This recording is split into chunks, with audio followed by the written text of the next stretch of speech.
ناظرین، کسی بھی ملک میں جب آئین کی بالادستی ہوتی ہے تو وہ ملک ترقی کر جاتا ہے، جبکہ اگر کسی ملک میں آئین کسی خاص طبقے کے لیے بنایا جا رہا ہو تو اس ملک کا ٹکنا بہت مشکل ہے۔ صدر نے وزیر اعظم شہباز شریف کی منظوری کے بعد اجلاس طلب کیے ہیں اور ممکنہ طور پر پارلیمان کے دونوں ایوانوں کے اجلاس میں 26ویں آئینی ترمیم کی منظوری لی جائے گی۔ حکومت کو آئینی ترمیم کے لیے دونوں ایوانوں میں 2/3 اکثریت درکار ہے۔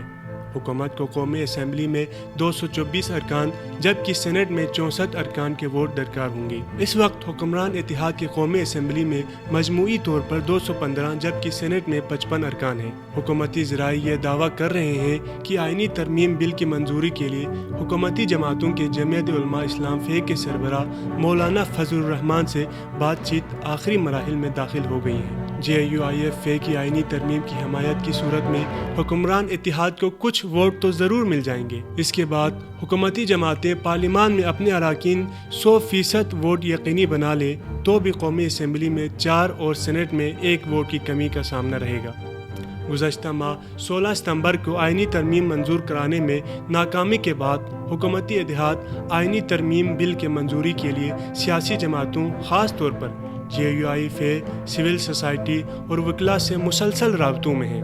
پیپلز پارٹی آئینی ترمیم کا اپنا ڈرافٹ JUI فے کو پیش کر چکی ہے، جس کو عوام کے لیے بھی پیپلز پارٹی نے جاری کر دیا ہے۔ JUI نے بھی آئینی ترمیم بل کا ڈرافٹ پیپلز پارٹی کو دے دیا ہے۔ بلاول بھٹو زرداری یہ دعویٰ کر چکے ہیں کہ حکومت کے پاس آئینی ترمیم کے لیے نمبرز پورے ہیں۔ گزشتہ ماہ 15 ستمبر کو حکومت نے مجوزہ آئینی ترمیمی بل کی منظوری کے لیے قومی اسمبلی اور سینٹ کے اجلاس طلب کیے تھے، تاہم مسودے کے منظوری کے لیے درکار 2/3 اکثریت نہ ہونے پر یہ معاملہ التوا کا شکار ہو گیا تھا۔ اس وقت آئینی مسودے میں وفاقی آئینی عدالت کے قیام، چیف جسٹس کی تقرری کا طریقہ تبدیل، آئینی عدالت کے ججز کی عمر 68 برس کے کرنے اور آرٹیکل 63A میں ترمیم سمیت دیگر ترامیم شامل تھے۔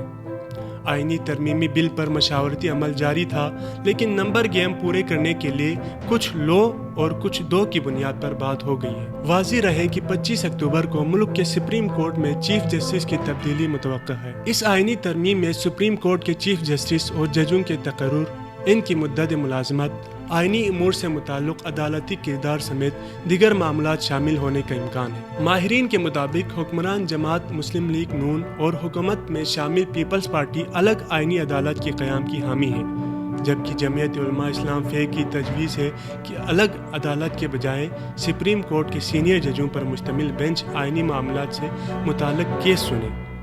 لگتا ہے کہ حکومت کے پاس نمبر پورے ہیں، کیونکہ اگر حکومت کے پاس نمبر پورے نہ ہوتے تو دونوں ایوانوں کا اجلاس نہ بلایا جاتا، کیونکہ ان نمبرز پورے نہ ہونے پر گزشتہ ماہ حکومت کو سبکی کا سامنا کرنا پڑا تھا۔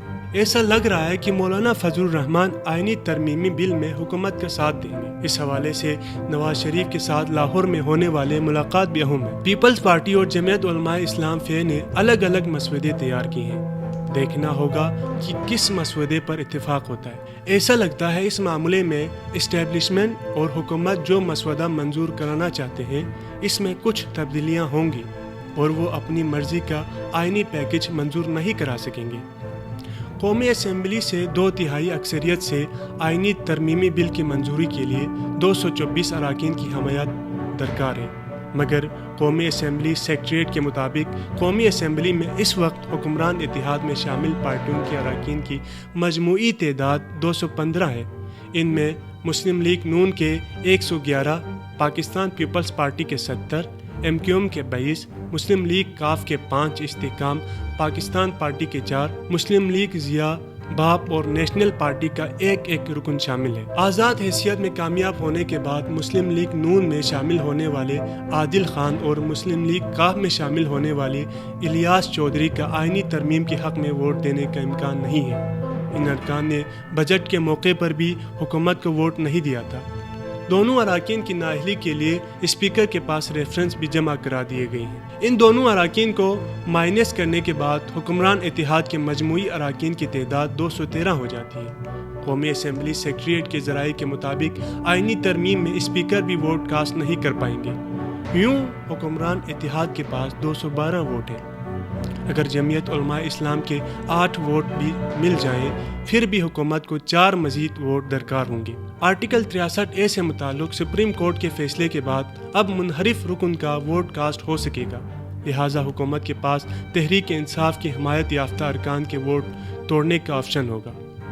سینیٹ کا ایوان میں مجموعی طور پر 96 اراکین پر مشتمل ہے، مگر اس وقت 11 مارچ 2024 سے خیبر پختونخوا سے ریٹائر ہونے والے 11 اراکین کی نشستیں خالی ہیں۔ سینیٹ سیکریٹریٹ کے مطابق اس وقت سینیٹ میں مجموعی طور پر 85 ارکان موجود ہیں، جبکہ قومی اسمبلی کے مجموعی اراکین کی تعداد 336 ہے۔ قومی اسمبلی میں اس وقت 314 اراکین موجود ہیں، جبکہ خواتین اور اقلیتوں میں مخصوص 22 نشستیں خالی ہیں۔